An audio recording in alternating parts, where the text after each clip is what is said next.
আপনাকে একটা কথা বলি, রাস্তা না দাঁড়ায় আমি 12টার সময় আপনি আসেন, চেয়ারম্যান বিহীন আমি কথা বলবো। আপনার নামটা কি ভাই? আমার নাম মোহাম্মদ ইব্রাহিম খোকন। আচ্ছা, ইব্রাহিম খোকন সাহেব, চেয়ারম্যানকে আমি আনবো না, জি স্যার, আমি একা আপনাদের সাথে কথা বলবো। ঠিক আছে, আপনাকে তো আমি চিনি ভালো করে। ঠিক আছে, ঠিক আছে। আমরা স্যার বোর্ড মিটিং কথা বলবে, আমরা কোনো দালাল হিসেবে বলবো না। বোর্ড মিটিং এ প্রশাসনের কোনো দালাল করতে পারবে না। বলছি আমরা কোনো দালাল করতে বলবো ওয়ান টু ওয়ান কথা ঠিক আছে।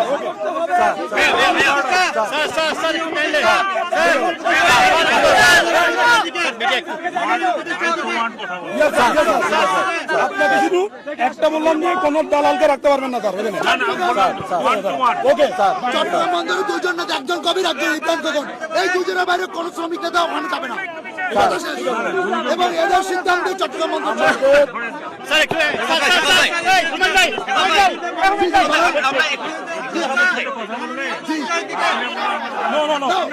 এরাই মিটিং দিচ্ছে, পুরো চট্টগ্রাম বন্দরকে এরা মিটিং দিচ্ছে, বাকি সব দালাল।